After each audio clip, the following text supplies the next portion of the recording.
Yeah.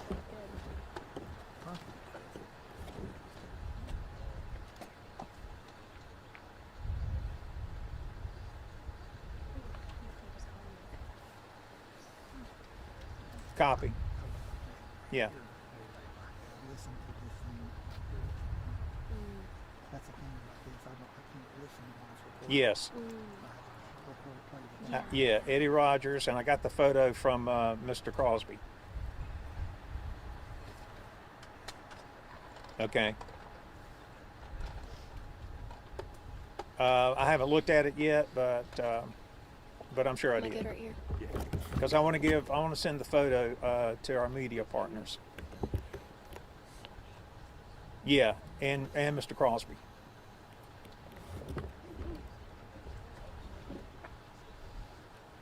Yeah, that's fine. Yeah.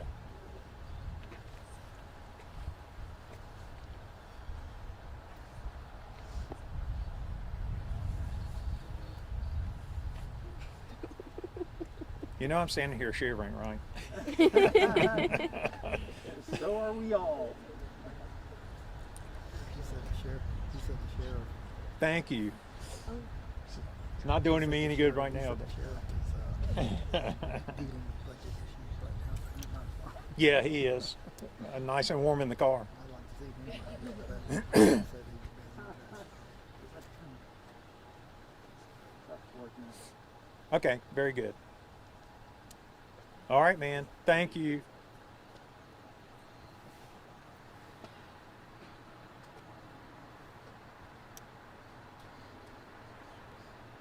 Yeah, send that on to me, and I'll verify that I got it.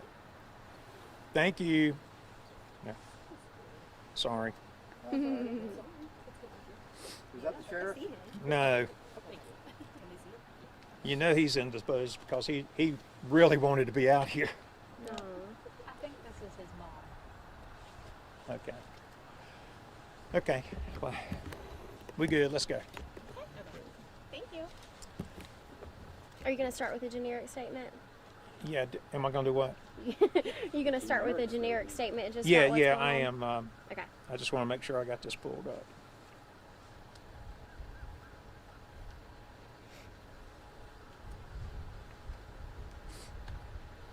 Okay.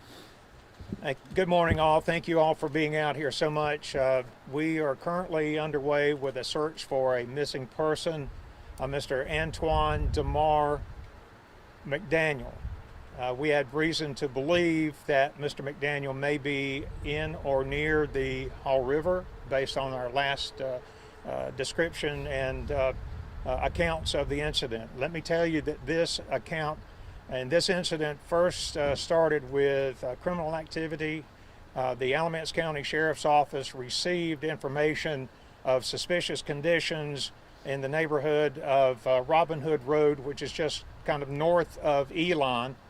And we asked as an agency if Elon could go stand by for us because we did not have vehicles in close proximity. They did.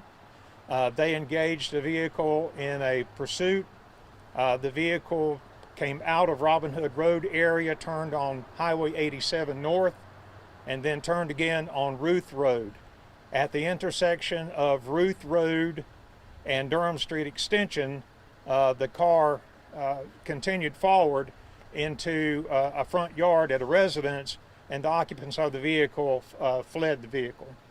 One of the occupants in the vehicle was in fact Mr. McDaniel, and he is unaccounted for based on statements made and also information that we received from the family. We had reason to believe that he was still in the area, possibly in distress. He has not been heard of. This all occurred in the early morning hours of Sunday morning. So hence we are out here today continuing a search for Mr. McDaniel. Questions? Yes. Do we happen to know what type of criminal activity was going on and why the pursuit? It was learned that it was believed that some individuals that were in that vehicle were attempting to enter vehicles in the early morning hours on Sunday, at which that would have been breaking and entering a vehicle. So that's we do have in fact one person in custody now. As a result of that, Mr. Eddie Rogers is in custody and charged with that. There was one juvenile, 17 years old. The rest were 18 and 19. Mr. McDaniel being 19. There are not charges against Mr. McDaniel at this point. We're more focused at the moment to find him and make sure that he is well. Do we know if he was driving the car? I do not know that. Can you spell Eddie Rogers for us, please? Yes, EDDIEROGERS. Can you tell us more about the search? How many crews you got out there? You're doing water rescue service. Yes, we are. We started Monday afternoon and early on Tuesday with drone searches. And we'll have some video of the drone searches for you later on. So we started with that. Then we put folks on the ground in the area trying to locate Mr. McDaniel. Yesterday we put a boat in the Hall River. We're not doing that today because the Hall River is running swift. We would have done that on Tuesday, but the river was running swift. I beg your pardon, Monday. But yesterday was the only day we could put a boat in the water. Today, we have 4 search teams that are working what is known as a grid search.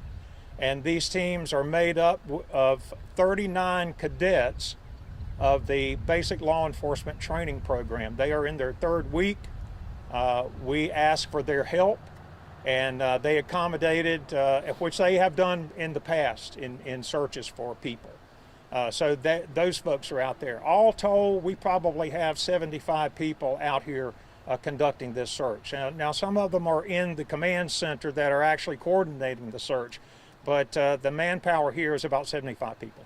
Could you talk to us a little bit about the topography, what this area looks like, and why it is a challenge, to sort of navigate and find? Because you mentioned you have 75 people, on the grounds. How big is this area, and what is the challenge there?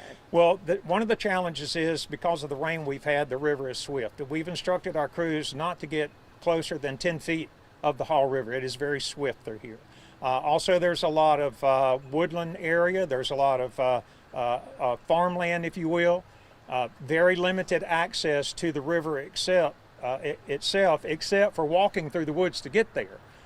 When we put the boat in the water yesterday, we did that at the Shallowford Park. It's walking trails and the like, and you can put boats in there, like a raft or something like that. So we were able to access that area. Other than that, it's very hard to get into the river. It goes behind homes. We think probably from Western Alamance High School to Birch Bridge Road, you can look that up through the earth mapping systems and all. We hope that we can cover at least that much ground today.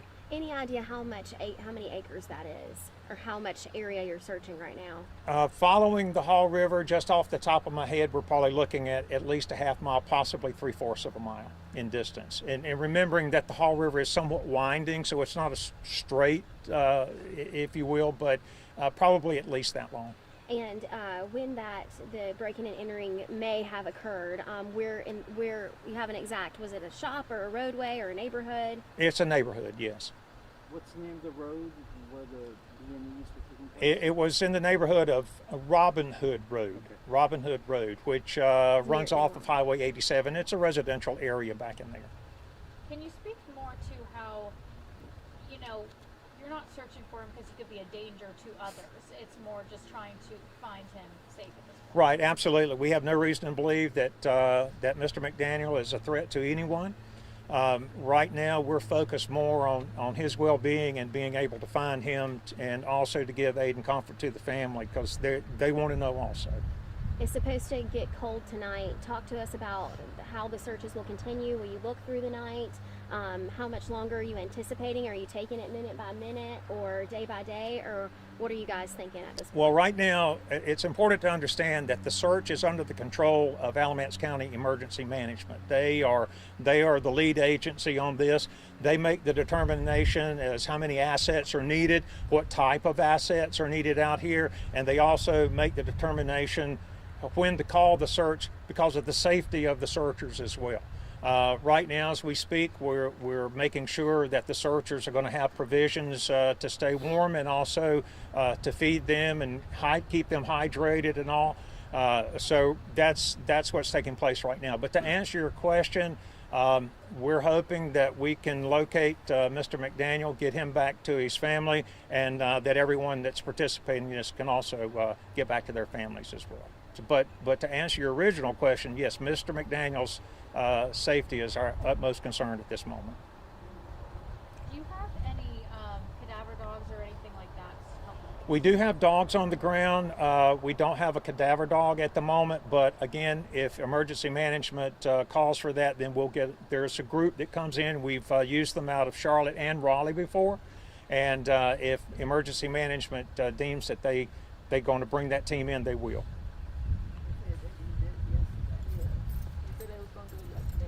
I know we have dogs on the ground now. For those individuals that live in neighborhoods where the river kind of goes behind them, if they see something, who should they call or how should they report what they see to help you guys further your search? That's an excellent question. We would ask anyone that lives along or close to the river or maybe be working in that area to contact 911. It's always the best way. The 911 operators are very apprised of what's going on here, and they'll pass the information along to the searchers. As a matter of fact, even though we're on a special operations channel, that channel can be monitored by the 911 center here, and so quick access to them to let them know. So yes, the best way is to have folks to call 911. Anything else you would like to say or add here? Well, yes, there is. Thank you for asking that. We'd like to say a special thank you to the folks at Shallowford Church here that are allowing us to use their facility.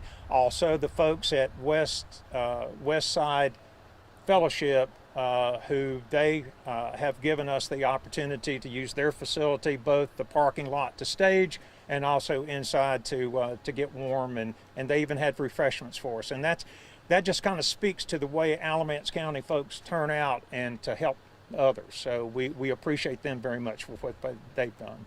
And one other question, how confident do you feel about this search since we know that its time is of the essence and weather as well?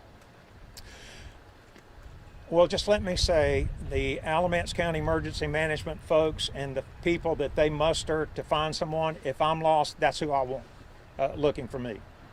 They're experts. They're very good at what they do, but time is of the essence. We do know that it's going to be another cold night tonight, and that all the more reason that we need to quickly find Mr. McDaniel. I have a question. I don't know if you answered this earlier. How far away was the car where the crash happened to where you guys are searching? Well, if we have people on the ground in that area, we're probably talking maybe 500 yards. The car actually crashed into the home? Or No, it did not crash into a home. It ran into an embankment there at a residence, but it did not damage a home. Thank you. Thank you all. Thank you so much for being with us. And this is his. Hey, man.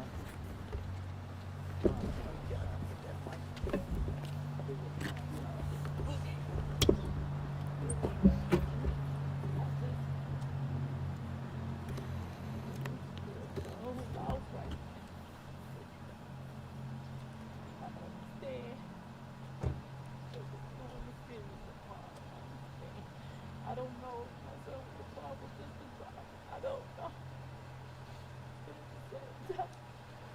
They treated, I felt like if they got one boy out of the woods, they knew it was a total of 4. It still is in the wee hours of the morning. They could have just searched until daybreak. When they already hit the dogs and the drones, I feel like they still should have kept searching.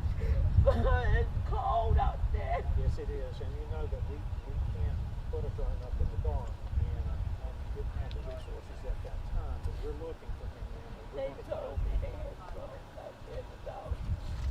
We do in the daytime. So, and they're out there right now. As a matter of fact, they were just